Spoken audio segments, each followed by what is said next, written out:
Sharing insights and solving problems together by combining historical, climate, food, and economic data so you can make informed decisions as we shift into a new era.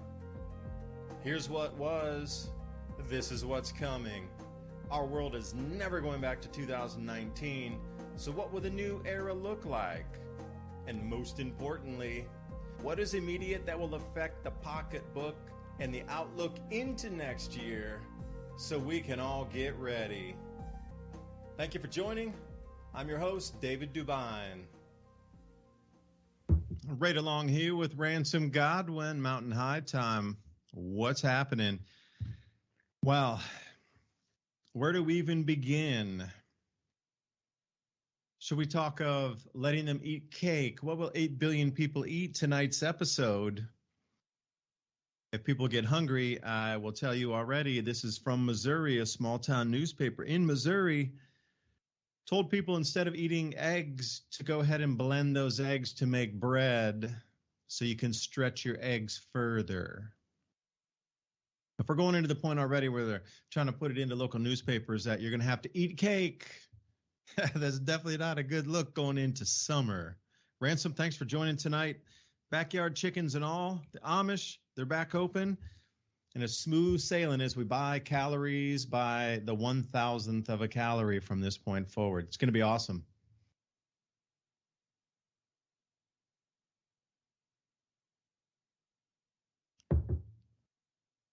All right, well, we'll see if he pops back on here for a second. But as we go through tonight, not really going to talk about the news so much. You can just jump off and get your own news if you need to anywhere.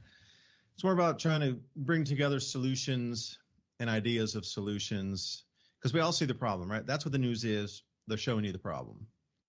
Yeah, we can identify a few of the problems. Now, I was detecting some dropped frames on our broadcast. Okay, that's all right. Cool. Hello? Fix it up. Thank you for reminding me. Ransom, where are we streaming live tonight?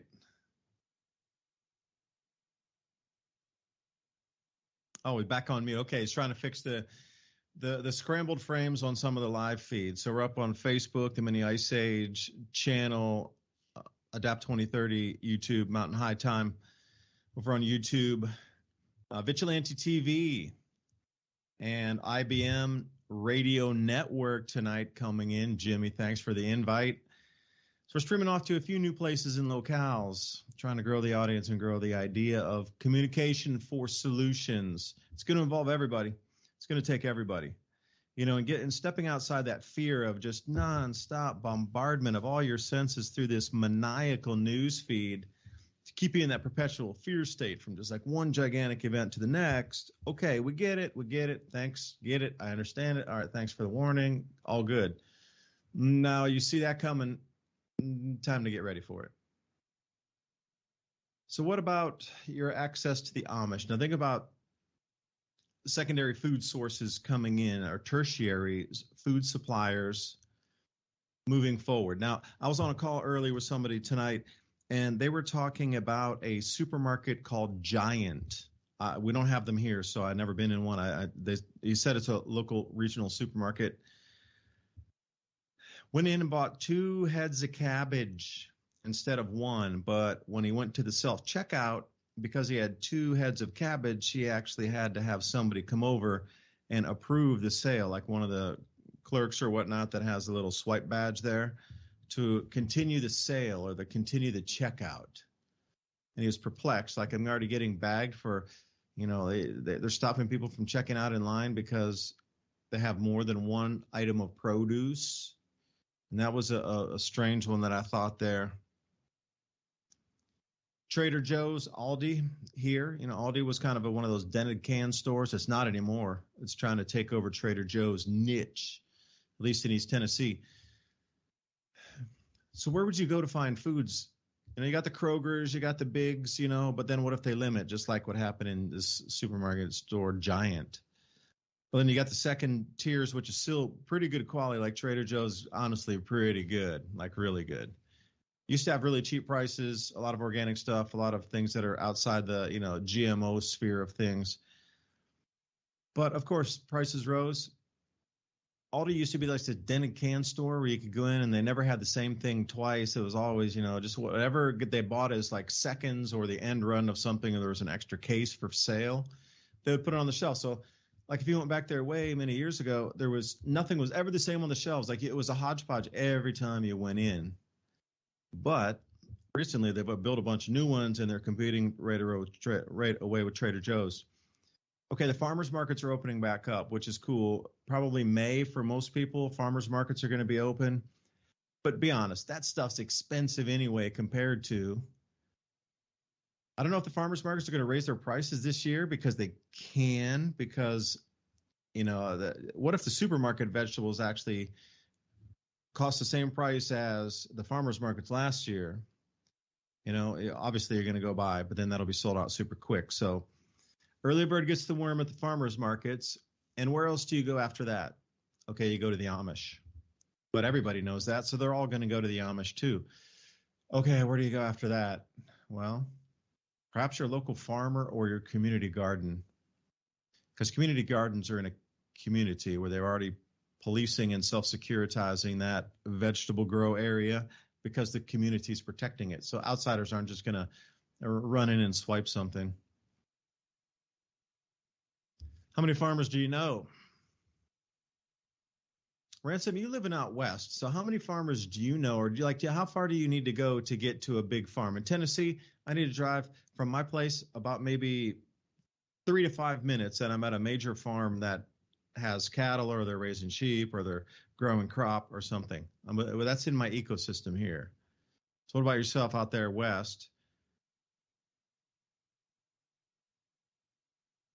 There's a surprising amount of agriculture around us, even in this arid area, because they use reservoir systems and stuff to, from the rainfall and snowpack off the mountain to feed the tributaries and the little streams and stuff right where I live. Actually, I live right next to the Sacramento mountain range and the Guadalupe and the Capitans, which means that for a 500 square mile area around that mountain, there's really nothing. It's just dry cactus, no water.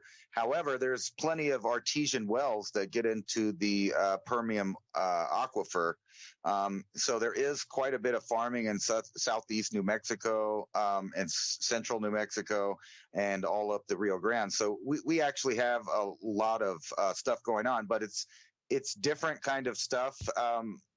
And I wouldn't, count on it. And the reason I say that is because most of it, the large amount of agriculture that's out there in the Permian Basin, which stretches from West Texas all the way to eastern New Mexico until you hit the mountain range there, is in between and around and right next to lots of fracking mines. I mean, it's littered. If you get out your Google Earth and you look at West Texas and eastern New Mexico in the southeast corner of New Mexico, you can just kind of zoom into that entire area, and what you see is what looks like a giant circuit board on the face of the earth. And in between those and the windmills that they put up everywhere, there's little strips of farming, but it's all commercial stuff. So, if you're on your own, you're not going to be eating any of that. But they do grow a lot of pistachios and pecans and stuff like that. And there's a lot of milk cows from ranching.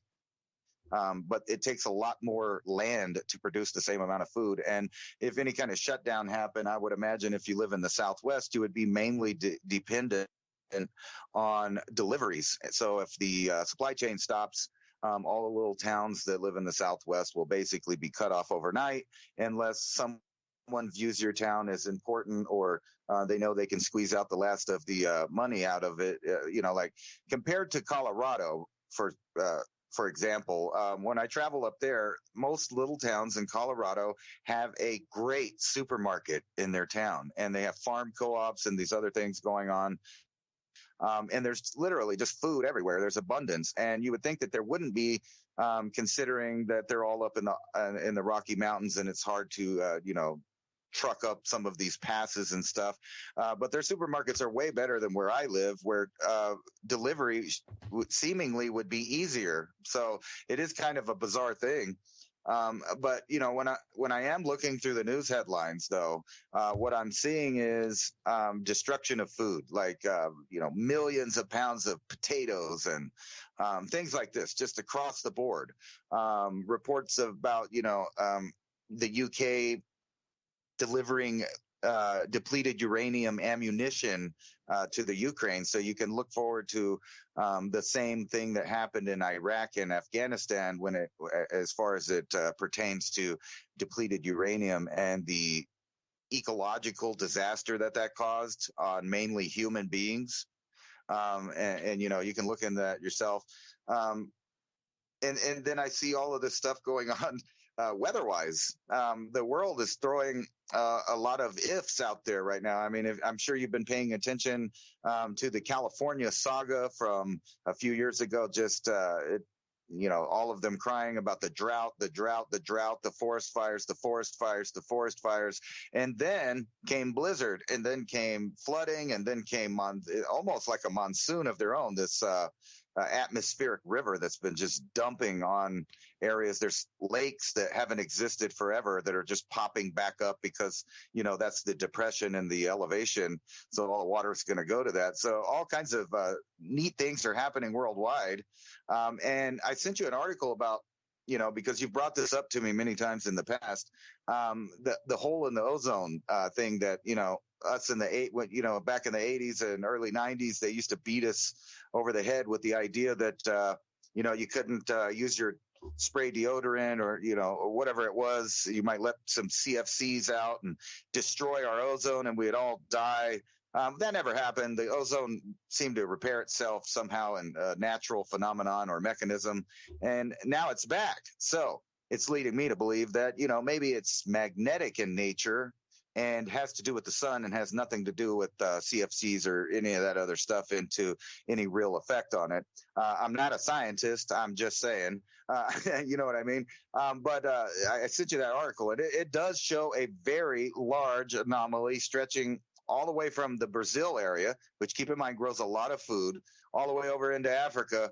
And it's just this big, giant, phenomenon that's happening now at the same time as our magnetic field is collapsing and all of these other events are happening, which I would imagine if you saw the sun, that giant hole on the side of it, I mean, it looked like about a tenth the size of the surface of the sun facing Earth there. And I think the KP index is like 7 or something like that right now. So we're having a nice little storm.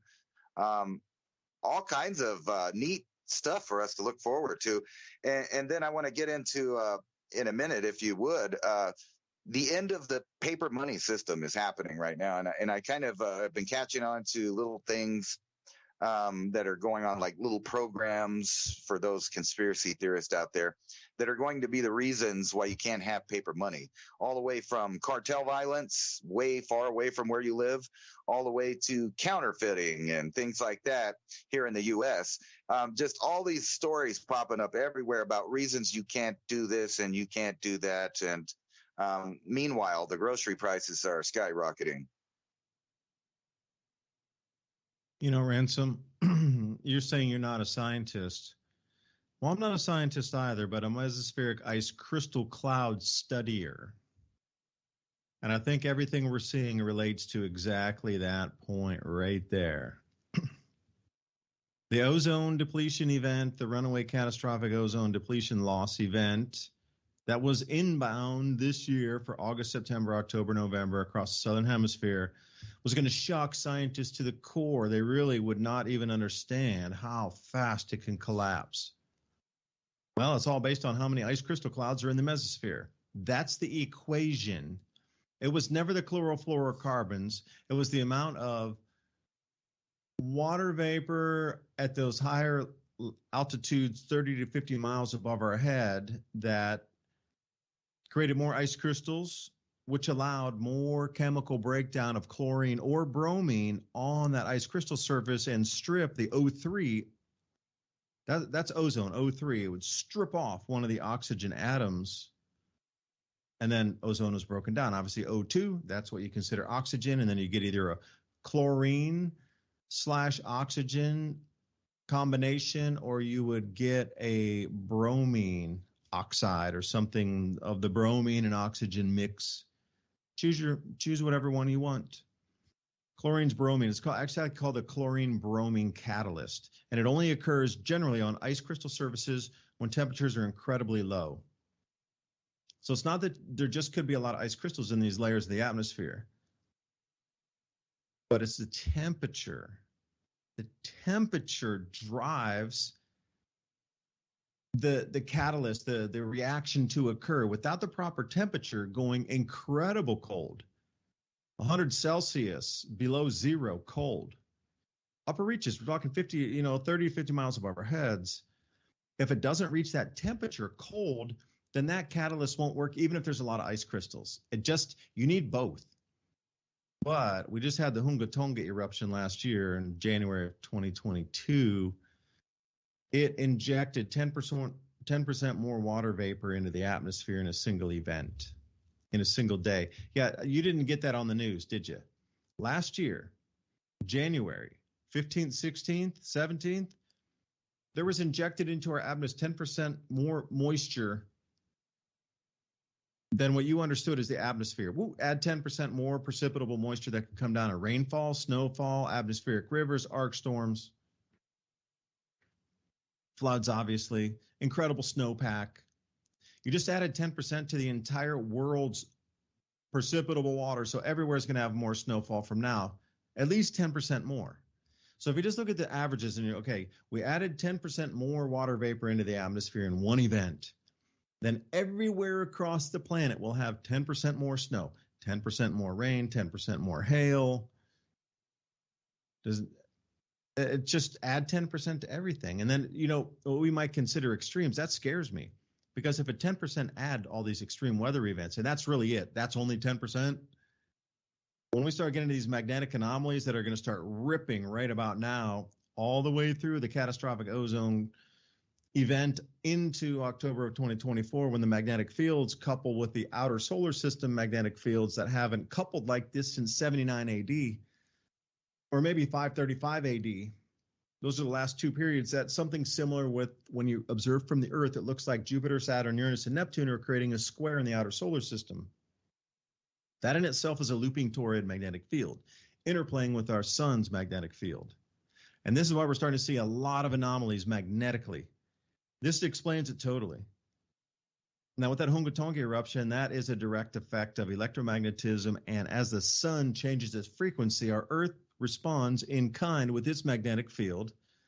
And the potential difference of electrical from the crust up to the outer atmosphere, out through the ionosphere, and back to the sun. Now, if you can loop all that together, you start to see that, every 400 years, at least at the minimum cycle, not even a 2,000-year cycle, every 400 years we get massive volcanic eruptions. It's just part of the cycle. Although this cycle, we had an incredibly early one, and it shot a lot of water vapor up there. And here's the thing. This is a no BS assessment if you're still listening. Thank you for allowing me to try to explain that and synthesize three different points of data into that. The amount of water that was injected into the atmosphere in a single event, 10% more in one single day, that didn't all stay at the ground level or even up 15, 20,000 feet. It went up 30 miles to 50 miles above our heads. And the amount that was injected in there was something like 100,000 times to some multi-millions times more. They're just unsure right now. But it's like 400,000 or 500,000 times more ice crystals are in that layer of the atmosphere where the ozone breaks down right now. Up to millions. See, they're unsure. And that's what even scares me more is you're supposed to be the top minds on the planet with all these different types of irradiant satellites and swarms up there and all these different kind of particulate measuring satellites and just the bevy of the best technology ever to record every single chemical that's in the atmosphere just as its own layer. And then you can layer those up if you want to use GIS or whatnot and get into integrated NASA software and these things. Once you start to see that even with the best technology, they're either totally not coming out with the truth about what is up there. Because if you're talking even about 100, I'm going to go way back minimum. Let's go 50,000, which is not even a number I've ever heard. It's way lower than any number I've seen so far in terms of the amount of. So if you heard like, ooh, it's a 10x increase. Ooh, it's 100 times more. We're talking about 400,000 times to multi-millions of times more than the average of ice crystals in that layer in the mesosphere. Now, because of this water vapor eruption, it's also changed the temperatures in the southern hemisphere to about 12 to 14 degrees Fahrenheit lower across the averages than the normal. This sets up that same condition that's required to have extreme cold temperatures to onset the chemical reaction of the chlorine and the bromine on that oxygen, or it's an O3 ozone atom that'll get ripped off and broken into oxygen. The amount of catalyst up there is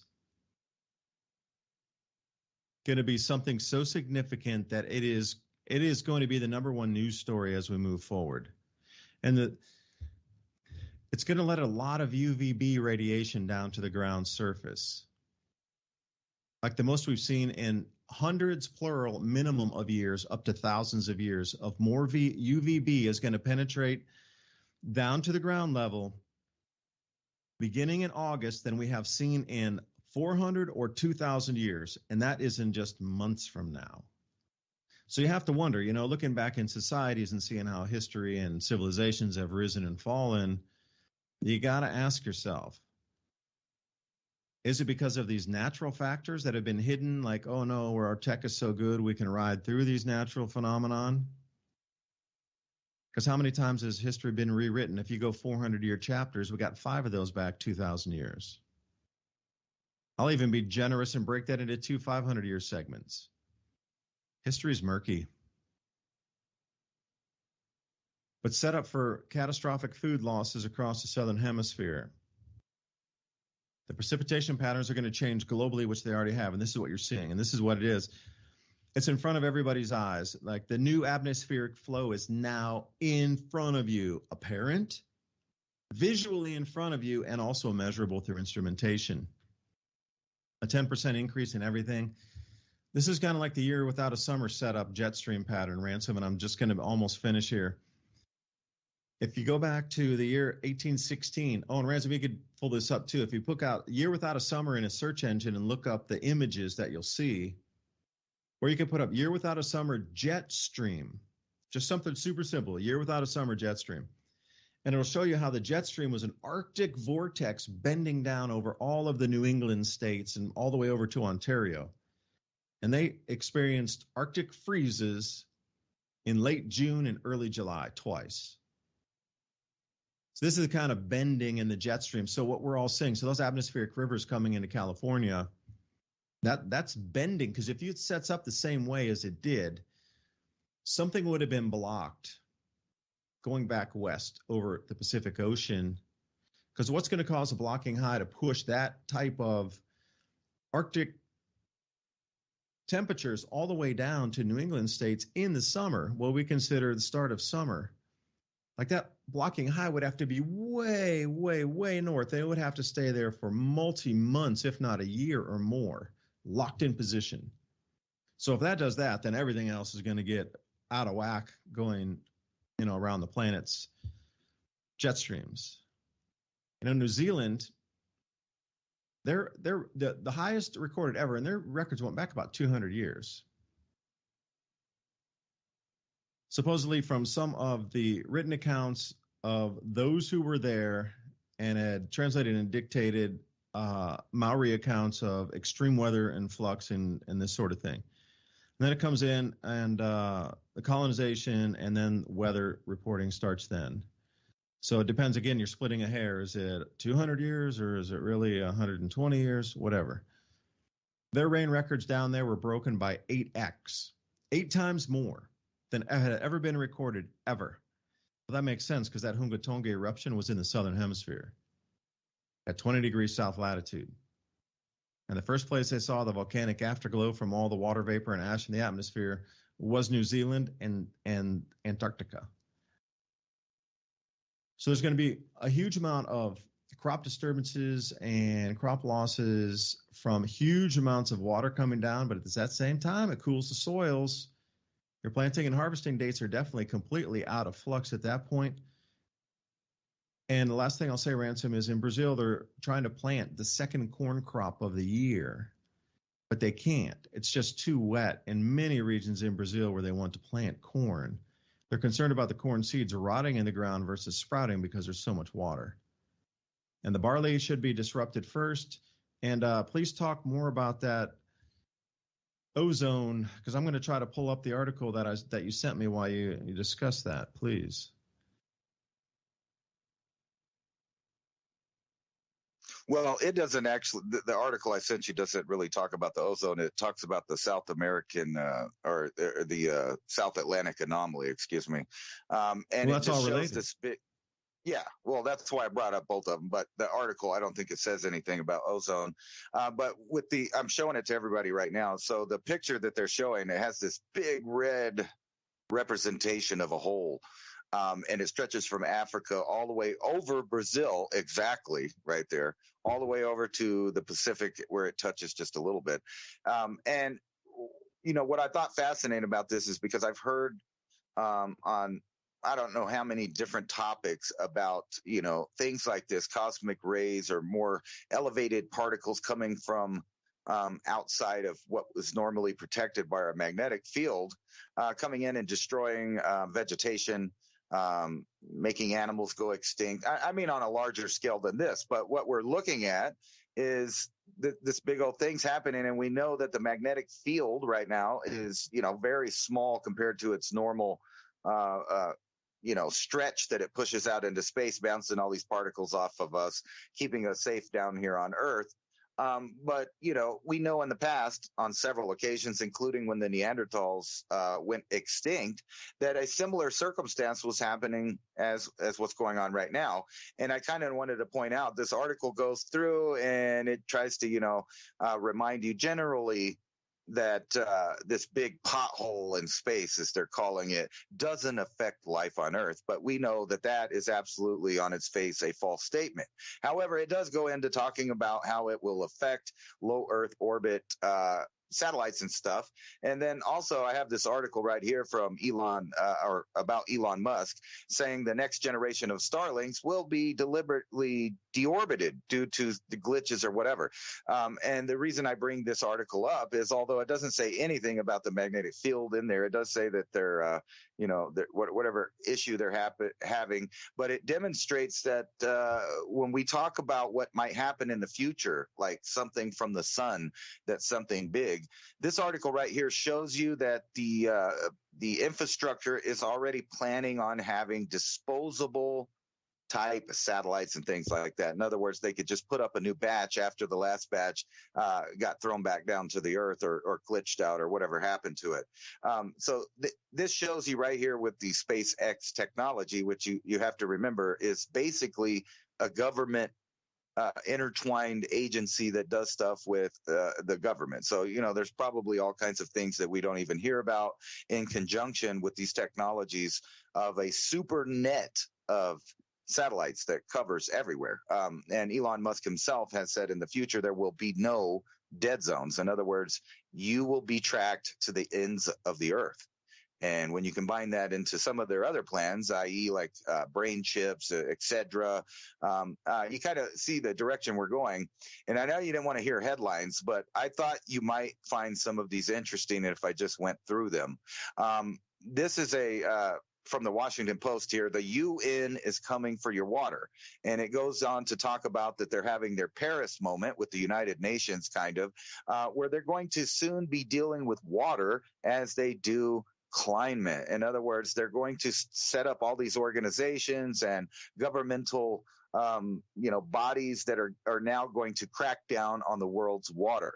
So the United Nations is holding its first in 5 decades conference on water in New York, a gathering that some call the Paris moment, meaning that the global body could soon do for water what it sought to do for climate. So you can just see where that's going. And then over here in Los Angeles, hit by a rare tornado. They haven't seen one, or seeing that, or maybe they haven't seen one, but they're saying this is the strongest one to hit the county since 1983. So it's not something that hasn't happened, but not very rarely. Here it is. Harvard physicists racing to prove that meteorites are alien probes. We've been seeing a lot of that push. That kind of fits in here in a minute.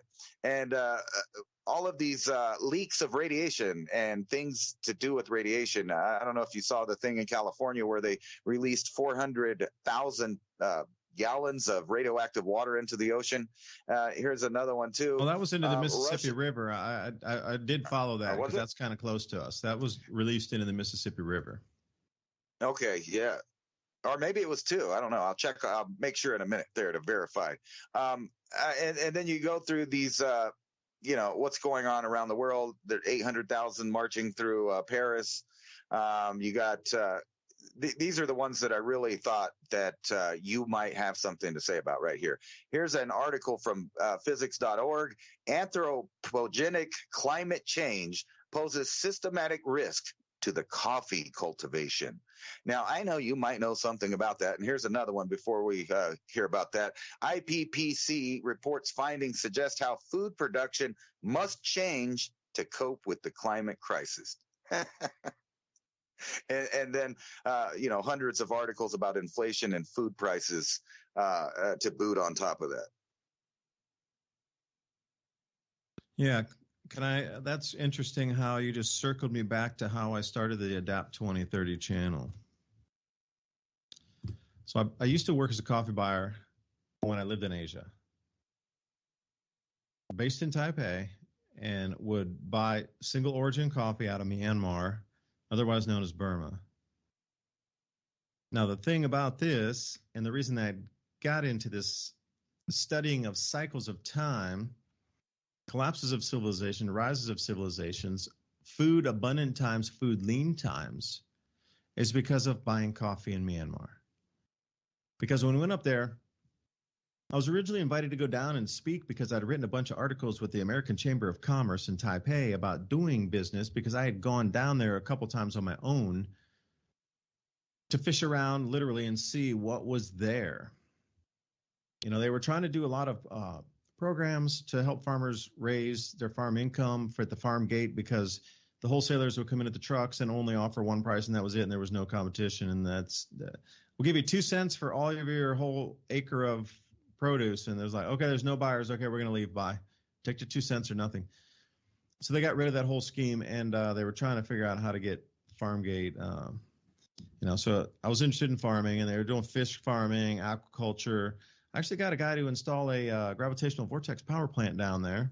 Won't mention the name, but he had a 2-meter drop, which is 6 feet, and I showed him gravitational vortex power, the Zoltler principles in Schauberger on how to have water just spin in a circle. You don't dam it at all. You just make it spin in a circle, and that circle then spins a blade, and it's attached to an alternator or some other kind of generator.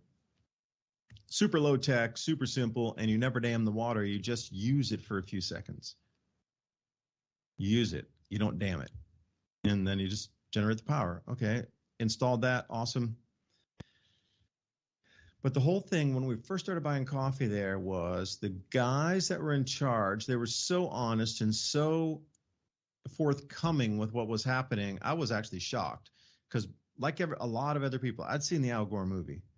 I'd watched it and just like wide-eyed, like, no way, CO2 is going up, no way. I was a believer for a while until I got down there, and they're like, you know what? The bean density of the beans, the density is, if you're going to roast and profile, you're going to have a certain temperature that is going to cook that bean thoroughly, and you won't scorch it, and you'll get medium roast, dark roast, whatever you're looking for. Talk to a roaster about that, the density of it. Well, they were telling us that because it was getting colder. We're talking about Burma, Myanmar. It was getting colder. That's from the farmers themselves. Colder. What? Yeah, colder. So these little microspherical drops of water inside the bean would freeze. And when it froze, it would expand that pocket, and that pocket would never fill back inside the bean again. And you would have all these, for a better term, air holes. But they weren't. It was the water that actually froze solid in the bean because of very low temperatures. And because water expands, there's that little bit of extra emptiness in there. After the fiber of the bean, moved around that super hard ice crystal or that ice droplet. So the beans were a different density. So they were warning us, if you're going to sell them wholesale, you got to tell the roasters that the bean density is different because EMR beans were rated a certain way, but they started to see changes happening. And I was asking about, like, well, what are these changes? I don't understand this. Like, it's supposed to be getting warmer. What are you guys talking about? Why are your beans suck? And then they started telling us about the top leaf damage. And this is really what it did it for me. Top leaf damage. See, I thought they were trying to like throw us over. They're trying to give us some, second quality, third quality, beans. And they're like, oh, there's pockets in them and this is why. And they still want a premium price and whatever. But then they started to explain the top leaf kill. And I was like, this is what caught me. So when the coffee trees are growing, you get up into that second, then especially like the third year, fourth year, fifth year is really start getting into some good production. So then they have these leaves that were burned literally from the cold on the top of the plants. This stunted growth, which stunted production. So the coffee trees weren't yielding as much either. Now, come down to the seedlings that were in there. It was, when I say greenhouse, I use the term loosely at best. It was shade cloth over huge, vast rows of little coffee trees emerging that are 1 to 2 years old. And never really got cold there, so they didn't have to build a greenhouse like we understand it. It would just use shade cloth. And they were saying that you have to overplant your fields by about 14%, 13%, somewhere in that range was the recommended. Because many of those plants are going to succumb to cold. And that's what really did it for me. I was like, and then I was like, whoa, okay, I don't understand this. Like, they shattered my reality in about, one day walking around the coffee farms looking and being explained this. And overplant because of the cold damage. Okay, then I found John Casey pretty quick after that. Because I was looking and saying, I don't understand this. And they were, the long story short is, they told us their grandfathers had experienced the same thing in the 1880s when they were first starting to commercialize coffee, and the British were down there in Burma, colonize it and put out all the tea plantations, and they were commercializing coffee at the same time. Well, they told us that in all these farms, these landholders, man, they're multi-generation families. They just, super old, same on the land for a long way back into the mid 1880s. And then I was looking, okay, well, what if it happened in the 1880s and it's happening now? And then you got to realize this is back in like 2012, 2013, 14, you're talking a fair bit of history, a fair bit of time. So I was thinking it's 120 years, something like this. And then I ran into the centennial minimum after talking with John Casey. And he's like, yeah, well, there's these different cycles in the sun, because I'd watched a bunch of his presentations. Then I reached out to him. He was very not well known at that point. He was getting out, trying to give private conferences. He lived down in Florida, and he was just doing it literally as you would see somebody with a video cam and like a projector and 20 people in the room. And that's what he was starting to try to get this info out, was this cycle is going to disrupt the magnetic field. Our jet streams are going out of flow, and we're not going to be able to grow enough food for 8 billion people. That was his message way back then. And of course, he lost a 30-year distinguished career at NASA. I think he was the lead investigator on the space shuttle investigation. Like, that's the kind of level of credibility he had. John Casey. You got to take a look at his work, and then once you understand the cycles. So, Ransom, I went on a long rant there to try to explain about coffee, but I thought, since you were looking for an in-depth answer, because I know you're that kind of deep thinker, I thought I would throw it all out there on the table for you.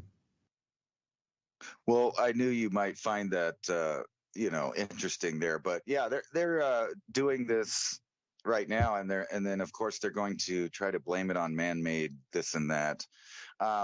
When I thought it was funny because this is something that you were already dealing with and knew about right here, and then they're pushing it off, like as more propaganda about uh, how everything is, being destroyed by humans just living on the earth, and that's why we're not going to be able to provide the 8 billion people on earth with food. They're already setting up the excuses, just like this IPCC report finding, suggesting how they're going to change the production of food. Now, what does that mean?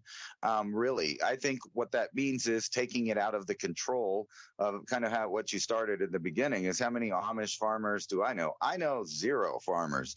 The only farmers I know are through the internet, are people I've met since I've kind of, took my ideas of the way things were going and then met people that started mentioning the part about food, which is integral part of anything when you're talking about what you're going to do long term as far as survival.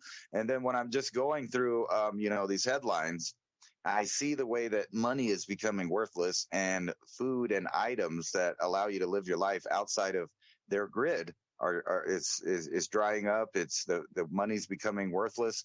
The food is becoming more and more expensive. And everywhere I look, I see banks failing. I see bailouts from governments, meaning that at any time, things are potentially about to pop for you in your area, where the opportunity to just go down to a supermarket and buy food is not going to be available. So here's UK inflation rises 10.4 as food prices soar. You got inflation jumps unexpectedly as food prices soar, talking about the entire UK. And then in the article, they also mentioned Europe. We also got veggie shortage. So like they're picking on the UK real bad. But if you think about the UK, they're kind of landlocked there. They have to depend on other countries for mass amounts of products unless they're going to start growing it themselves there, which they're not. Inflation. Everywhere you look, Canada, up in Canada, up in the United States, and then you have these things, which I don't think it's going to happen, but bipartisan senators push for ban on China from being able to buy U.S. farmland. Watch that one. I don't think they're going to ban them at all. And then this I wanted to get into because it shows the direction of at least where we're going in the U.S. Squatters increasingly taking over homes across the U.S. with no end in sight. Experts warn. The experts always. But think about this, that now there are laws set up all across the United States that are left-leaning that protect the people that burglarize, break in, and destroy your property.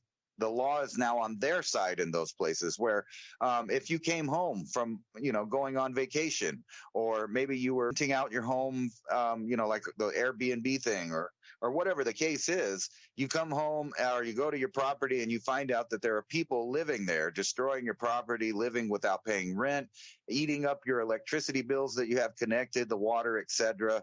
And then you call the police expecting the police to remove the trespasser, burglar, squatter, and then they tell you, no, well, we're sorry, there's squatters' rights. We're going to have to let them stay in there. We'll take 30 days to get a thing going with the court. And then by that time, your property is destroyed. So I would suggest, if you do have one of those Airbnb things, at least that you insure it in some way that covers squatters destroying your property, because the law is no longer on your side in a lot of places. But beyond that, just thinking about people destroying your property, the arrogance of the masses deciding that not only will they take over the streets, but they'll now take over private properties. And when you look at some of the mostly peaceful protests that have happened in a few years, close to now, private property didn't seem to be protected by the governmental forces, and instead was almost, scoffed at, that people would protect their own property. And I'm sure of some of the headlines that arose from skirmishes from people trying to burn down properties and stuff like that. And then you got the banks. The banks are giving themselves monies again. I mean, I don't know. I'm not a scientist. I'm not a financial expert. But when I see banks fail and then the government come to their aid, but not to the aid of the citizen. When I see the government giving other places, war theaters, billions and billions of dollars, while everything here seems to be, being run down or destabilized from coast to coast. Now there is a live feed on several platforms of multiple cities that you can watch 24 hours a day with I'm going to say thousands of people in the eye of the public, and that's not counting the people that you don't see that are hidden off places, just sitting there doing their pharmaceuticals and basically becoming zombies. And then you have the governments in those areas saying things like they'll just give them $1,000 a month. Matter of fact, there are like 12 states right now proposing the idea that, maybe the answer to all our problems is if you just give everybody $1,000 a month and then we subsidize, housing for them. And then we're going to get into a situation where there's only 2 people working for 2 or 3 or 4 people taking from the system. And obviously that's not sustainable and that's going to collapse. But you have to ask yourself why the governments are encouraging behavior that destroys the city from the inside out, and then also doesn't help any of the people involved that think that, oh, that's great, I get to sit here and do my drugs, live in my tent, and I'll just get $1,000 a month. I don't have to work. I don't have to do nothing. What do you think is going to happen to those people when the food runs out? Of course, they're going to be some of the first people that are cut off, and then they're going to be needing new resources. And then whenever you have a decade of a fad of governments protecting the squatters and protecting the people destroying private property, what are the homeowners, business owners, farm owners, ranch owners to do at that point? Because it becomes a whole thing where they get prosecuted for protecting their livelihood. So I don't know where that's going to go, but I did, you sent me this thing about the ozone here, and I was going to put it up. Ransom, can I jump in there? Yeah. Before you jump onto the ozone PDF, that's my own research that I did. That I'll come back to that, but yeah, it's going to be coming down to try to keep security in your own areas too. And in Tennessee, that squatter thing that wouldn't fly. Are you kidding me? Imagine if they come out to an Airbnb out in the countryside and then like, we're going to squat the house. They'd be out of there like, yeah, sure you are. Okay. It just depends on like what the sheriff is like in your town or what the local people are willing to do to get together to kick people out. There's going to be a lot of, because if you read back in the Great Depression, they used to have, men mainly that would come in and say, hey, we're looking for work, and they would travel all together and like, 10 groups of 10s, groups of 50s, groups of 200s if you need a large project done or something. But then it got so bad of people squatting and staying and like camping and doing all these things that even back then, you got to think the Great Depression, just like a few hundred people in town looking for work caused a disruption to the system where they were holding out signs and men keep going, do not even stop here, don't even ask for a job, keep going, get out of this town, get out of here before sunset. That was in the 1930s. That's how much it disrupted. Can you imagine now? You're going back to the pioneering lifestyle, your own security. You're going to have to take that. Because you can imagine about in the Western Plains, think about that when they were settling the West. You think somebody had just walked into the house of a cattle rancher, like, this is my house now. They was going to stand there and go, okay. Not a chance, man. Not a chance. Oh, sorry to interrupt. But yeah, that was my response. I know. As soon as you started talking, I pictured the stagecoach from last week, man, and I can't, remove that from my head because that was a reality for people, and I have a feeling that we're getting to a point where that might have to be a reality again. The only problem is back then the government was on the side of the people that were protecting the land, and that's kind of how the posse formed, so to speak. Now, I don't want to live in any country that people kind of do their own justice in a large way.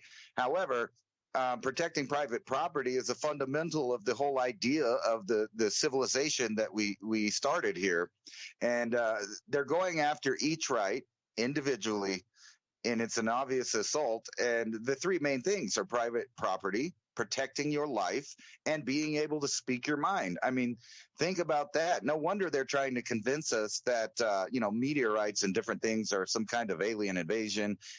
Recently, the Pentagon put out a paper that's supposed to be just a kind of a what if, but I don't know why the Pentagon would need to put out a what if, but they were talking about the idea that there's a mothership in our solar system right now, probably just sitting there, and it's letting out little ships.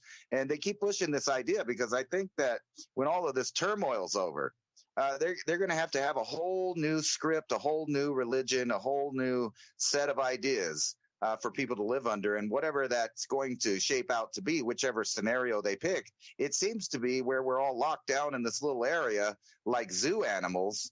From the 15-minute city to the megalopolis idea, they have all of these ideas, and they already have maps drawn up of where they're going to move people out to create biozones. I'm sure you're familiar with the Agenda 21, Agenda 30 ideas, and they kick that into overdrive with this World Economic Forum, and they're not hiding any of the stuff that they're planning on doing.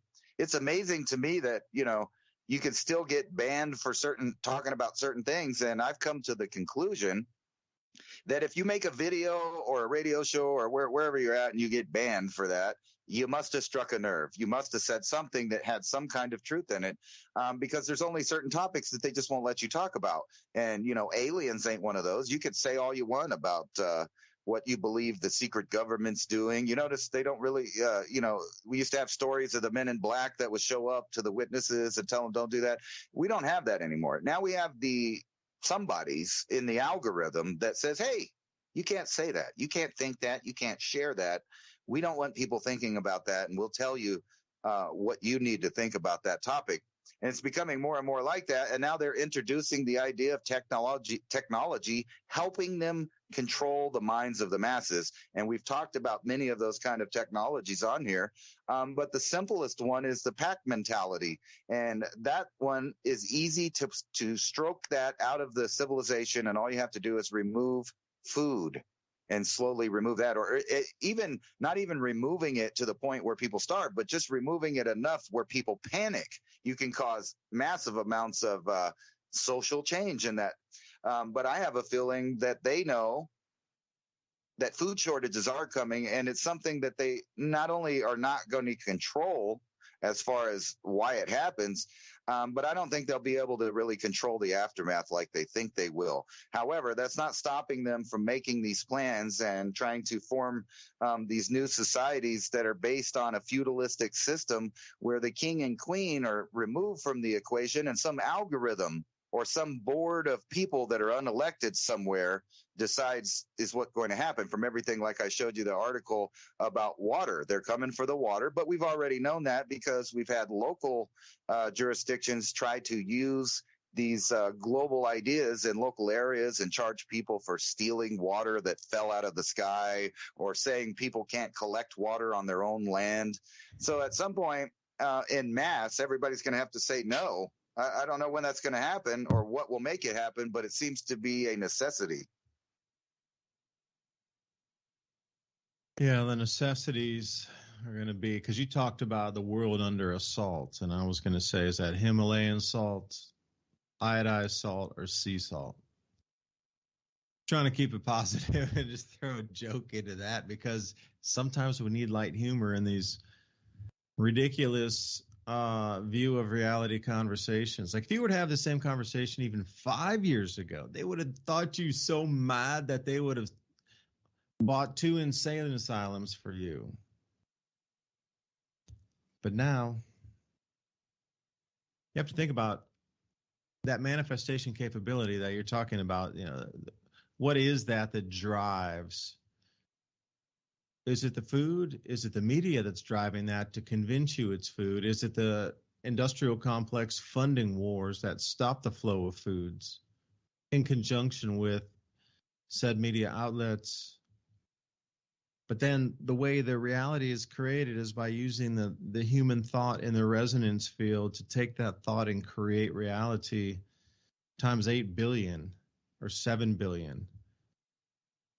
Just by even if you're in a nation that does not have TV or electricity, like higher in the Himalaya, or I don't even care where you are in Africa, you're still getting printed media for sure. There's newspapers and things.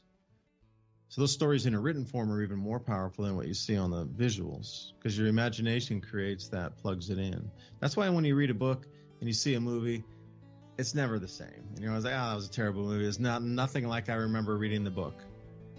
Same, but different.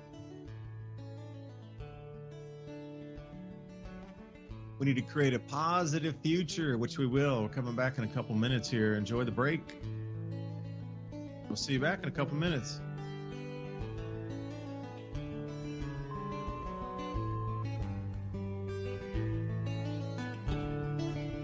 Mini Ice Age Conversations.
Thank you for listening to Revolution Radio at freedomslips.com. Any commercial advertising you may hear in this program is of the sole discretion and benefit of the host of whose program you are listening to. Revolution Radio does not endorse any commercial products, nor does it accept monetary compensation for on-air advertising of commercial products, nor will it ever. We are and shall remain 100% listener supported. Any product advertising on this program are considered used at buyer risk, and Revolution Radio shall not be held liable for any claims or damages received from any product advertised within this program. Revolution Radio, where information never sleeps.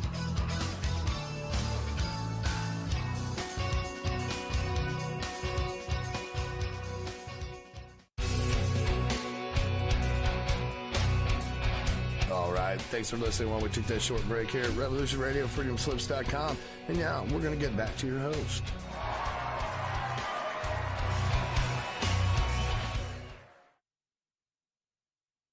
And welcome back to the second hour of Mini Ice Age Conversations. David DuByne, right here with Ransom Godwin. Oh, how does this world move? A year without a summer. 2 fruits or 2 vegetables purchased will have your bag checked at the self-checkout. The things on my plate right now are trying to install a tin roof on the top of a barn. You know, these types of things. So where does it come into with this bigger picture? You know, I was saying before the break, are we really being led down this road to create the reality that is the news for those pushing and having the influence of the control of the words in the news given to the world's populace each day? By those words creating images or imaginations in the mind, your mind then plays that and creates the reality in front of you, times 8 billion, which is the one whole reality that those with the puppet strings across the words delivered across the planet daily, weekly, monthly, have turned into something that's a wider whole versus the individual events. See, all those tiny little individual events are actually made to culminate to the whole. So that's how we're going to start the second hour. Ransom, thanks for joining me. I remember you had asked a question, and you were going to show something about the ozone hole, because I thought there was some cool pictures in there about the ozone column and the depletion and how slowly it repaired itself last year.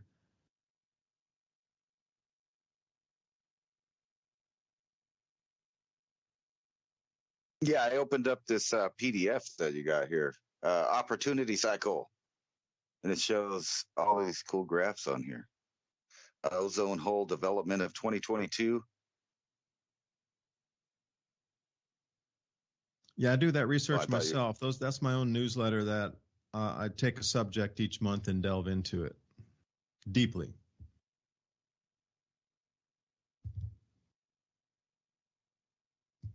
You know, I was just I was reading this while the break was going on, and it seems very bizarre to me that well, I guess you could call me a conspiracy theorist, but that certain technologies all come up at the same time. Like I was looking at this other article here that says physicists manipulated quantum photons, and basically what they're claiming is for the first time they've successfully manipulated small numbers of light particles, photons, and that they're manipulating. And then now, if you read in the article, they're bragging that, oh, well, now that they do that, they can create all these medical scanning devices. And, that sounds great. But what they're really talking about is a new technology that would allow them to look through anything, meaning your home, your car, whatever. And then the ideas just go on, because what we're talking about here is kind of when science fiction becomes reality, because this is the same technology that they talk about in the show Star Trek as what they use like on their tricorders and their little medical instruments. You know how they used to show them, well, they just scan you and find out what was wrong with you. That's exactly what they're talking about, this technology making. And not only that, if you could control photons in this manner, which they're claiming that they have, you could make weapons that can't be detectable. In other words, like a phaser that you shot at someone that no one even saw.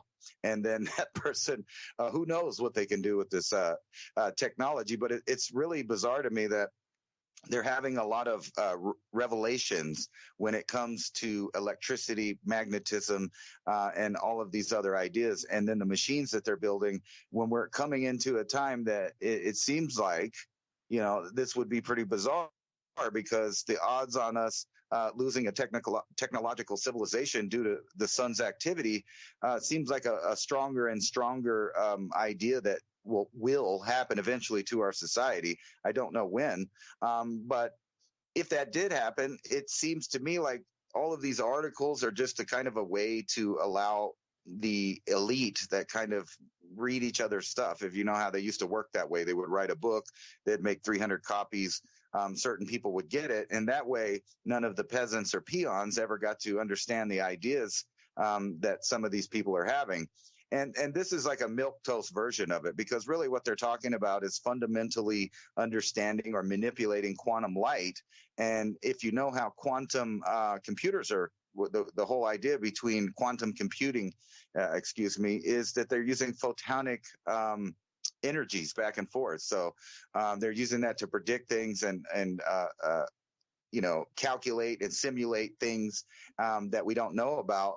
But then every other week they give us, another strong warning that just our regular activity on Earth as humans, this is turning out to be just like a science fiction movie where all of the great tech comes out right at the time that there's the most cultural turmoil and problems with, feeding everyone. It seems like a well-developed plan, in my opinion. And I know this is kind of a sidetrack from your paper here, but the idea that you can manipulate light really brings me to the idea of speciation and extinction due to cosmic rays and solar particles at different times, which that links into this whole idea about the ozone hole and the South Pacific anomaly there, where we're getting to see in real time that it is a possibility that things can dramatically change on Earth in a short period of time.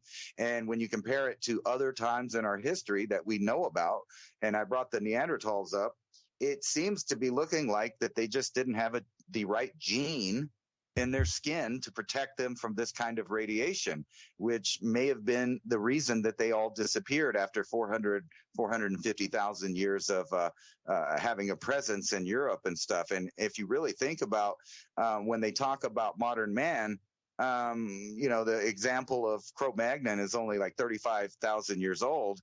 And that's the first one that they're saying is a modern, anatomically correct and an actual modern human being versus the anatomical humans that they talk about, because they do distinct that there is a modern human and then there's an anatomically correct human that was living for a long time that's supposed to be our predecessor or whatever. But the emergence of one species of human all of a sudden dominating the earth at the same time as these other species disappear, and everybody wondered what happened. But then we're getting more and more information out of different studies that seems like a cosmic catastrophe event happened to them about 40,000 years ago, which conveniently helped humans, our kind of humans, develop the earth. But who's to say that if it happened again, that a large portion of the population of animals, plants, and human beings wouldn't have the necessary genes to survive that? And if so, wouldn't that be a perfect opportunity for technologies to emerge? I don't know, like CRISPing and gene editing and messenger RNA and, things like that to just pop up at the right time to take over or hijack a natural process that undoubtedly the scientific community knows about as a whole.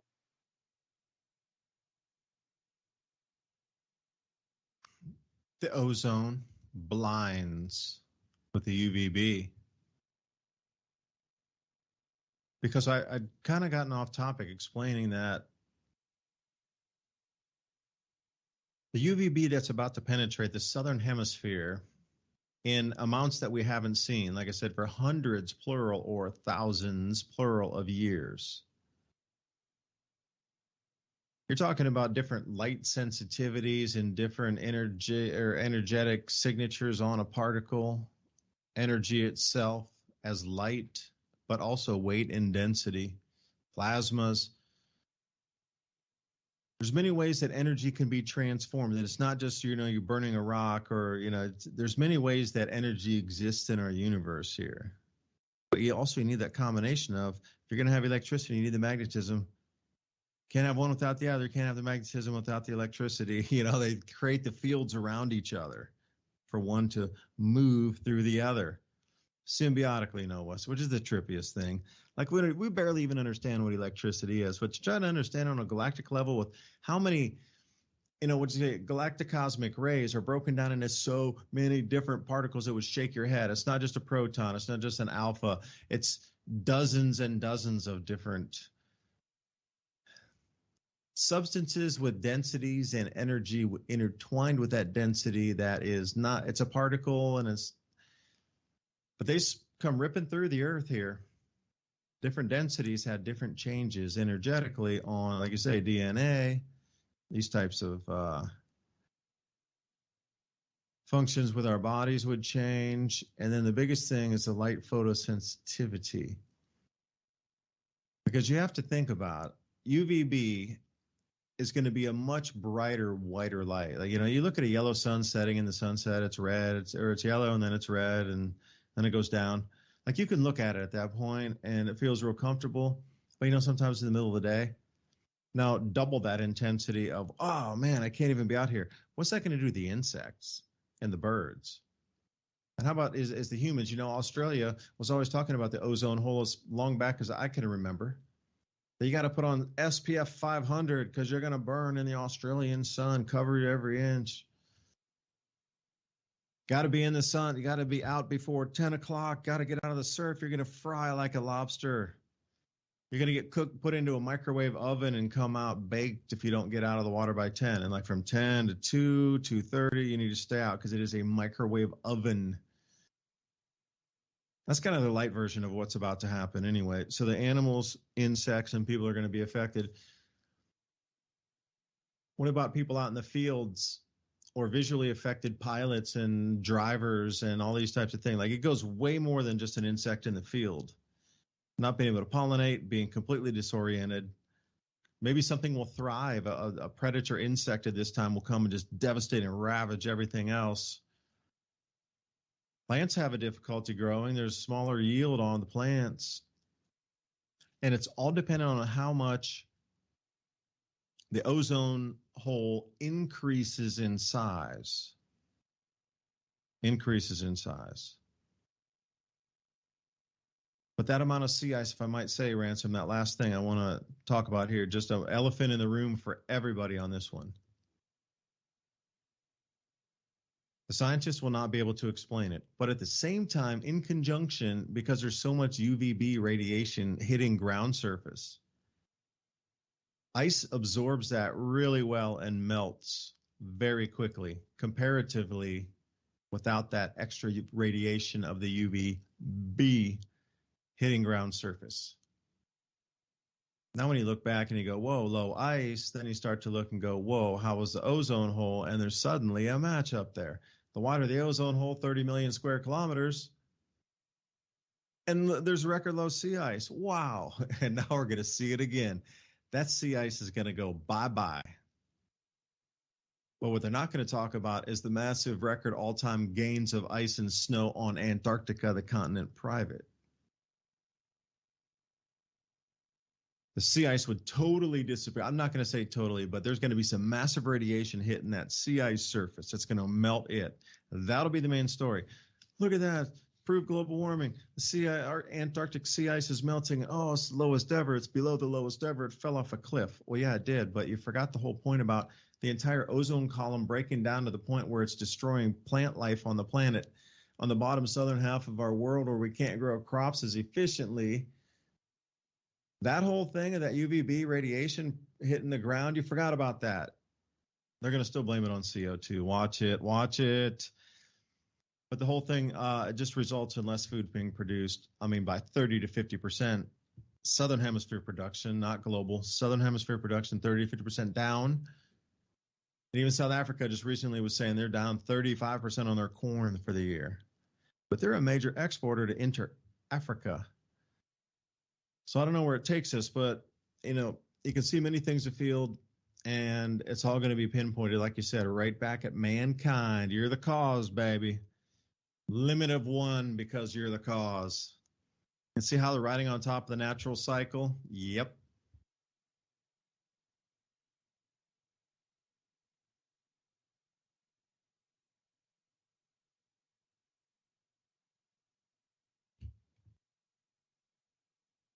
Seems like the internet's cutting out on our broadcast there. I was looking at it skipping past where it was supposed to be. You, the thing I wonder about is, with all of these numbers that I hear all the time, which is like 20% of this, 35% of that, how does that add up kind of in a big picture? Because if you really think about the amount of people on Earth, I've studied a lot about this population idea, and the idea that it was going to plateau right about this time anyway. So there's a big portion of that, a percentage that's elderly people in their lifetime, and they are all going to leave the planet close to the same time as far as in decades. So the number will reduce. Plus, you have the idea of decreased amounts of people in certain places having children. And then when you add on these ideas that we talk about, which is basically cutting down the dinner plate on average of the world population, you have to ask yourself, where is the excess food going to come from? Or is that the overall plan, is to reduce the amount of food, especially in the third world, using different kinds of, excuses or reasons, not having anything to do with the natural cycle, but then adding the natural cycle of problems on top of that, like ozone holes, flooding and fire and different things that they can keep contributing to more and more reasons why there's not food. Where in the end does this chunk of the population, because when we're talking 20, 30% of this and that, I'm viewing this idea of at the end result of the population, there's going to be a percentage of people. Maybe it's 20, maybe it's 15, maybe it's 30. I don't know what it is. But those people are going to start having issues because of lack of food. So where is that food going to come from? And what's that really going to look like when the world starts recognizing that a large percentage of this 8 billion people start to disappear off the planet? One way, obviously, that they hide those numbers is through war. And as you've seen in the past couple decades, they try to hit every single storm or any kind of natural disaster as some part of this man-made global warming idea. And so who is the biggest boogeyman that they're going to put it on, in your opinion? You think it'll be like some kind of thing like the ozone reduction, or are they going to just try to spread out the excuses? And what do you think that number is going to be like? Right, first off the bat, if something happened, you can pick your poison. Super volcano, okay, or not a super volcano like Yellowstone, but like a big explosion, or massive wars in different areas. How much is the percentage of, do you think, the people on the earth? Because we're not going to be looking at it like, you're not going to look at your neighbors and go, oh, well, 1 out of 10 of us starved to death. It's not going to be like that. It'll be different places around the world. But how long until you think the world populace catches on that the reduction of the population is on top of the natural drop in it? It's kind of my question to you, if that made sense. Yeah, and I would kind of respond saying that they're going to blame all of us again. And where it's going to come from, the economy is going to completely stop. Because you have to think about it just for a second here.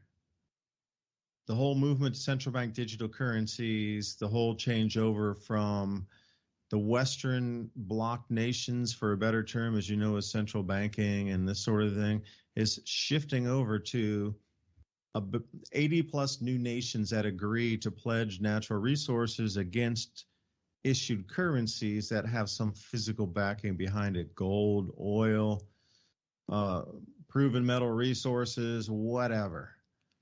I'm going to pledge this from our country as a physical commodity in your basket of currency that's all backed by something tangible.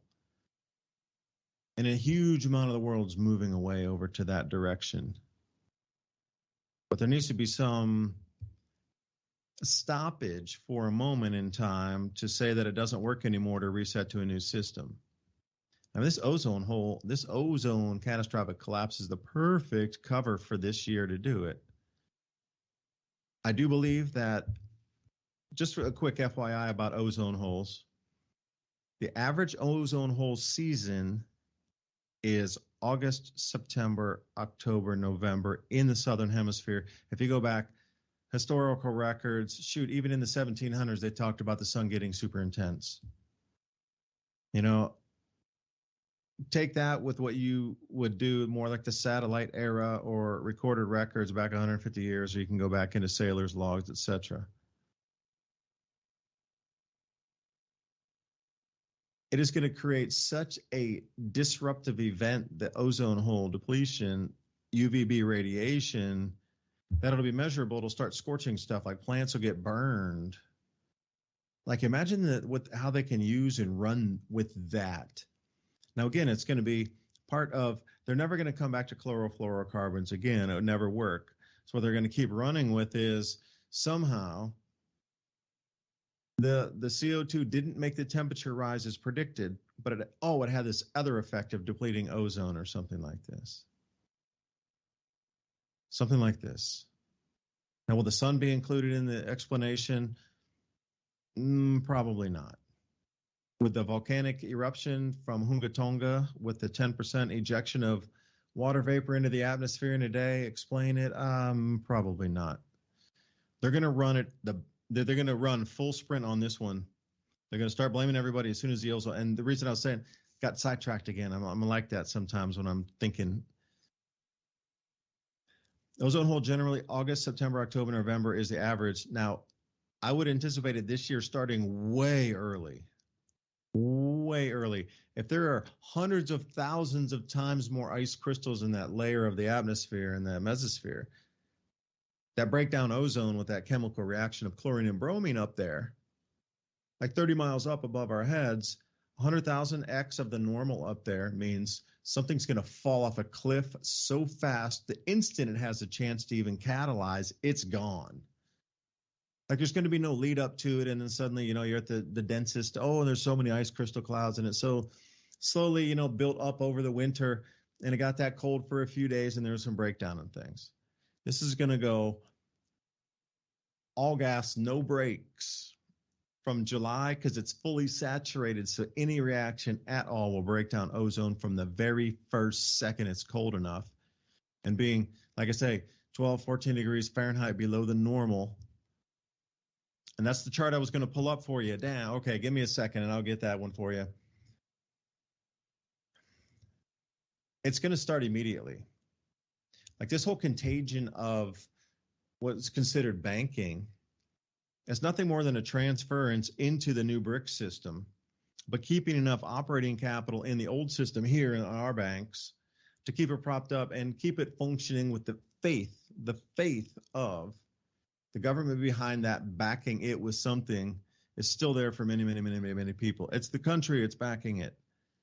Well, the new system's begun. It's a non-dollar denominated world. That the shift we just witnessed was that. This whole culmination of everything you've seen from the COVID right up to now with the economic, that was a movement away from dollarization on an agreed of block of countries of 80 plus now that are going to pledge minerals and gold and silver and anything they can, oil, into this. That was a swift movement over. Now, since the movement has begun, there's going to be, let's say, collateral damage along the way financially for almost everybody in the Western world. What better way to cover? The food shortages. See, that's the whole thing, is learning about, from John Casey's work and talking with him and interviewing him and talking with others after that and learning truly what these solar cycles meant in terms of civilization. Would you not ride on top of one of these cycles? Like, if I was an elite and I was like, multi-thousand-year family, I had all this information at my fingertips in a private library somewhere. always adding to it new archaeological discoveries and finds to the family collection, you would know exactly when these cycles were started. You couldn't salvage it anyway, because what we're seeing right now with the jet streams and the cloud cells going so ferociously awry that everybody's noticing it. But that was a result of atmospheric disturbance from the Hunga Tonga eruption, linked back to electromagnetic changes from the sun and the actual. So as we start swinging around here, we're going to get another coupling of Jupiter and Saturn as we come into the second magnetic field here in April. So I'm going to show, what is it? Today it's the 23rd. So the new earthquake window, I call it an earthquake window. It's going to start appearing right here in the first week of April, probably like the 8th or 9th of April, through the end of the month, because Jupiter recouples with the Earth as well as Saturn does, and Neptune's now getting into the picture electromagnetically. So as we swing around into October of 2024, all four planets electromagnetically will be interacting as its own field with the Earth in addition to the sun. So we're getting a second, albeit much smaller than the sun's magnetic field. Understand it's a second magnetic field in the solar system interplaying and becoming stronger. It's a transference. Nothing's going to zero. That electromagnetic potential is now moving to that new magnetic field, because remember, you need the magnetic field to create the electricity or electric field. You need them to interplay on each other. So think of the solar system no different than, wires coming into your house. That transference, it's the same exact thing with the transference of wealth out of the Western system over into the new BRICS, as much as it is the Earth or the sun's magnetic field and equalizing with or blending in with and more interplaying with this new magnetic field setting up in the outer solar system. That's the known. You would know that you couldn't produce enough food. You'd look through history and have thousands of year more records and more private information that's released at universities than we can get our fingertips on. It's in family private collections, never to be viewed by public. The cycles are known. So the cycle onset's exactly like we've been talking about here. What would you want to accomplish to move society? Because you knew after this grand solar minimum cycle would finish, a new world would be evolving or emerging anyway. Just because the old one was completely ripped to shreds, not able to grow food for, 4 or 5 years on the planet, enough to feed everybody. We're not talking like 30 days or 30 weeks. We're talking like years, of several years, not a decade. Not like 1 year or 2 years, a little bit longer, in that 4 or 5 year range. If you knew that information clearly of when it was onsetting, you could accomplish anything. You could create the contagion at the exact same time. And if you noticed that right when the COVID came in, and right when the banking crisis in 2019 with the overnight repo rates and there wasn't enough liquidity back then, suddenly we have the world's largest event that creates the most liquidity ever. And all these collapses are happening on the same overlapping cycle and the same entry into this grand solar minimum on schedule. Then the entire world responds in the exact same years, within 1 year or 2 years of each other, of when this grand solar minimum was set to be officially noticeable and calculable and measurable. It was around 2020. And within these 3 years, you've seen how much change there has been in everybody's lives, and just the way the world operates completely. It's so much more than you could. It's blown everybody's minds open how much it's changed so quick and how vast the change is, and how that was 3 years. Now throw in the food shortages with it, and what could you control at that point? Well, you could control the new money. You could set it up so everybody goes digital, or you don't get a digital rationing card and you can't go to a store to purchase your rations when the food is lean. That's where they're going with this too. At the same time, there's so many facets, there's many roads, many pathways and alleyways that they keep exploring with how to harvest the energy of a human. See, when I saw that movie way back in the day, what was that? Keanu Reeves, The Matrix. The concept of a battery being plugged in. Okay, I got it for the behemoth of the machine. I get it. It's sort of like you think, okay, well, that's just office workers, like a CEO of a company or a high level official. Okay, it's just somebody working at the company. They're like sitting at desk cubicles. What would you call them? Cubicles. So in the mind, it's like a cubicle. Yeah, okay. And then they're working there and they're harvesting your labor because you're working at the office 40 hours a week. And okay, that kind of harvesting. But I'm starting to see it as the plug-in level of all of the stimulus here is getting you to vibrate in a certain form, and some ethereal energy is feeding off of that as a battery. And I'm going to leave it there, Ransom. I think I went a little too far in the explanation, but hey.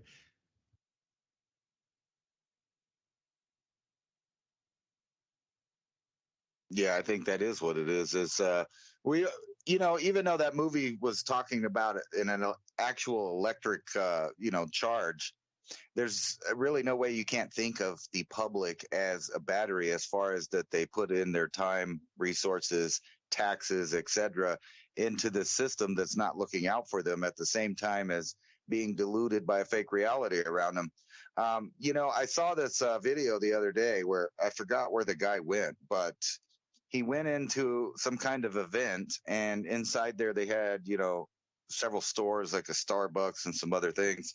And he came in and he pulled out his wallet and he was trying to get a coffee. And they said, sorry, no cash. And he was like, well, what do you mean there's no cash? And they're like, we don't take cash. It's card only. And so he went looking around at the other places. So they had the whole area there where you couldn't use cash. And he was baffled because he brought every denomination of dollar with him, just so that he could, make purchases for closer to that amount, and he wouldn't have to break out big bills or use his cards. But that is the kind of future that they are definitely setting up. And whenever you combine the ideas of welfare, of the states trying to push for, a universal income that people just get for being alive, and they never tell you where the money's going to come from. Well, obviously, the money comes from those people that produce, but you can see how they could just switch over to this new system, and instantaneously everybody around the world that is not liked by their government, or, whatever reason, or they have to exclude them from the new system, can just be turned off at any moment. So not only could you not use cash after they got rid of that, but the idea that they now have every bit of power of your purchasing, world under their fingertips, where you cannot buy food, you cannot travel. And to think that that system that's going on in China right now is not going to happen here is kind of naive, because you see all of the other indicators of a late, a Marxist cultural revolution happening in the U.S., but this time it's being backed by the current sitting government, which is, you got to scratch your head. Why would governments, and not just ours, but other governments, go out of their way to make themselves fail? It's like if you owned a multi-billion-dollar company and all you did is tell everyone not to work and not to show up and not to make stuff, and you know what, we're going to overcharge everyone and we're not even going to deliver. That company would go out of business, but it can't when the system is designed exactly to do that. And it looks like for every avenue, they're trying to sew up any loophole out there for the regular common man to live his life and have a backup safety net, food, money. And it looks like the only way that people are going to make it through a transition when they get rid of the fiat currencies around the world and go over to these digital systems is that if they have actual gold and silver. And I don't even have that much of that, but I know from just reading history as an amateur history reader that ever since human civilization began, gold and silver have always been money. And not only that, they've always retained about the same amount of value in societies throughout the time period. So like a bar of gold now can probably get you the same amount of stuff as a bar of gold did in, Roman era. The gold, even in the 20s, remember a week or maybe it was a couple of weeks ago, I read this story that was talking about how in the 20s, if you had enough gold to go buy a suit, you could get a suit for, $20. And now that same suit is $2,000, but it takes the same amount of gold to buy the suit still. It hasn't changed in value much in either way, meaning that that's a constant money. So the next thing I'm expecting really is for the governments to start cracking down on private ownership of precious metals. And they can use any number of excuses to do that as well, like they can do the food. I remember one time you mentioning how much silver was in one of these high-tech missiles that are getting blown up all the time. And if you think about them increasing war, well, they need these precious metals to make their gizmos and gadgets in order to keep this style of military industrial complex wealth going. And so you could just see in the future that money won't be worth anything. And I've been noticing that people have bought things, and now those same things, the prices are going up. So like I recently bought an RV, and I'm looking and I'm seeing the same RV, older versions of the same RV going for more money than I paid for that one. And that was only a couple years ago. Yeah, I think gold above $2,000 an ounce today is definitely sending a message that, things have changed. Like I said, this milking of the U.S. dollar and bringing us away, or milking our wealth away into a new monetary, alliance and allegiance, all based on pledged commodities called the BRICS. Definitely at the end of an era. You have to think about, as I was speaking in one of my podcasts last week, what we consider the opulence that was built after World War II, all that money, technology, jobs, all of it that went into the U.S. and the Western world, as you understand it, Canada, Australia, England, the UK, all that money went in there and had built out that area of the world. Now you think about credit and debt and how we did all that with all the debt issued from all the families that need this, that, and the other, and businesses building and expanding and all that. Well, that cycle has kind of run out. They run out of consumers for it because, well, things run their course. There's a shelf life on it. So I would think and envision some of what you consider the poorest countries of the world today, like let's say in Ghana or someplace in Niger. Afghanistan will be another one, super poor. And, where are the poorest countries in the world? And if we focus where are the poorest countries in the world in Africa, those are going to have the opulence and lifestyle equivalent of America. That's going to be the switch at the end of the 70 to 80-year cycle, the fourth turning this time. So it's run its course, literally has run its course. The human labor is no longer needed to continue this course of action at this velocity and this size and scope. So it's going to be reduced.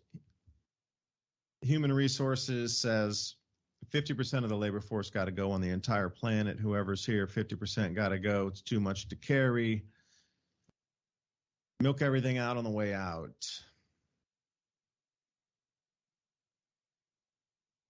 But gold, like you say, has always held its value, and it still sits here. Do you think people would turn in the gold? I mean, there's a lot more information out here now these days. I mean, if there's many ways to do it. You could bang on somebody's door and go, give me the gold. Gold's so small. I mean, shoosh. Like where are you going to hide an ounce out on? Even if you had a regular, like American house on just a regular average neighborhood, like go hide a 1 ounce gold round out there where nobody can find it. And you could easily do that wherever your yard is or in your house somewhere. That's easy. Nobody's going to come in looking for an ounce of gold. They're either going to scare people into doing it, or they're going to offer absurd prices for you to sell it in.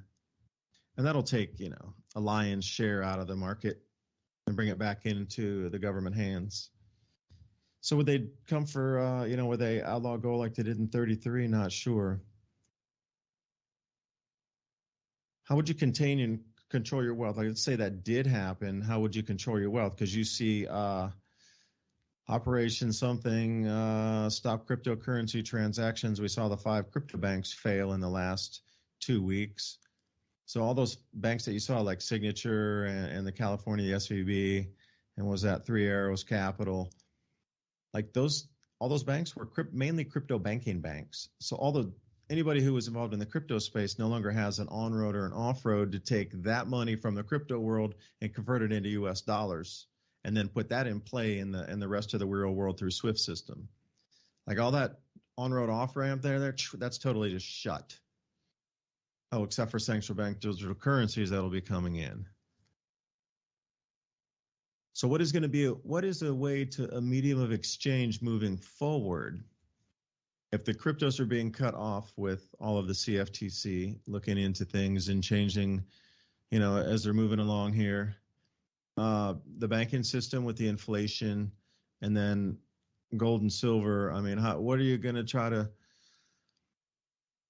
keep your protection, so you have something at the end of it. So when you do come out on the back end here or during this time, you would always have something to trade or bargain with. It's a never-ending question, man. I'm sure it's changed through history many, many, many times.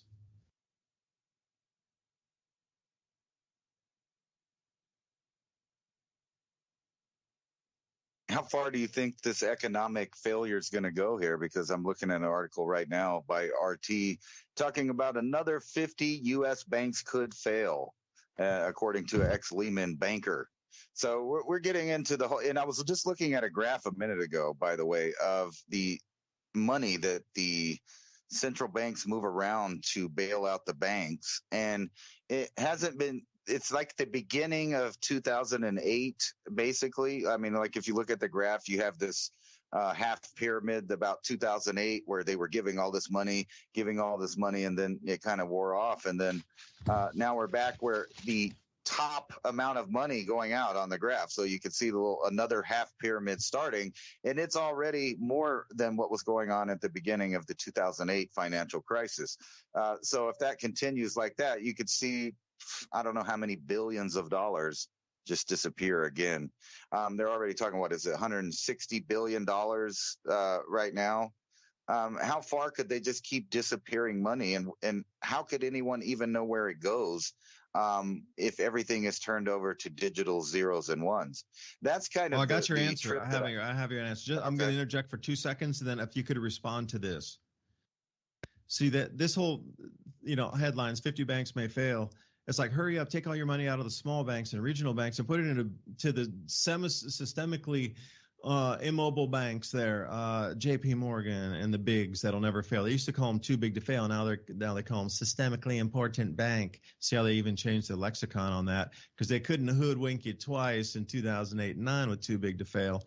But really, once they hoover up all the money and it's in the systemically important banks, the SIBs or the too bigs to fail, after everybody's herded into that, then those four are going to take everybody straight into FedNow and the Fed coin. One bank. So you think literally the idea is to consolidate all the money into one central bank? I mean, obviously, whenever you say the word central bank in the first place, that was always the intended idea, as for a central bank for the entire world. But if it's digital, it's kind of what I was talking about. Is you know how these scams before with stocks where they would take like a percentage of a penny out of it and no one noticed for a long time until it became a big thing. This seems like something similar is going to be happening now, meaning even the value of these digital increments of monetary stuff is only provably worth something to them. I mean, how does any lay person even know if they're losing money over time through, it just disappearing into the digital space? If you know what I mean. I mean, literally, it's kind of like if you've ever watched Rick and Morty. He goes and he collapses the entire galactic empire by changing their monetary system from 1 unit to 0 units. And, then everybody was going crazy because the money wasn't worth anything overnight. It seems like kind of a scenario. And what's funny about that also is they insinuate when that happens, all of a sudden, all these aliens invade Earth and stuff's going on, which kind of, I know that has nothing to do with the money. But what do you think the global digital currency would be worth if some kind of mothership showed up, as the Pentagon is suggesting is possible?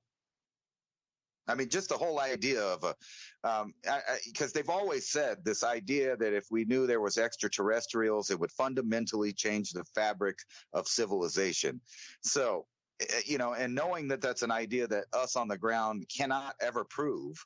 If they tried to use this idea, which it seems that increasingly that's the long-term goal eventually, is to convince everyone on Earth that they need to endlessly work and pay for something they can't prove or even know about, which is similar to man-made global warming. It's something that, individual person. Ransom, the internet dropped out for a second.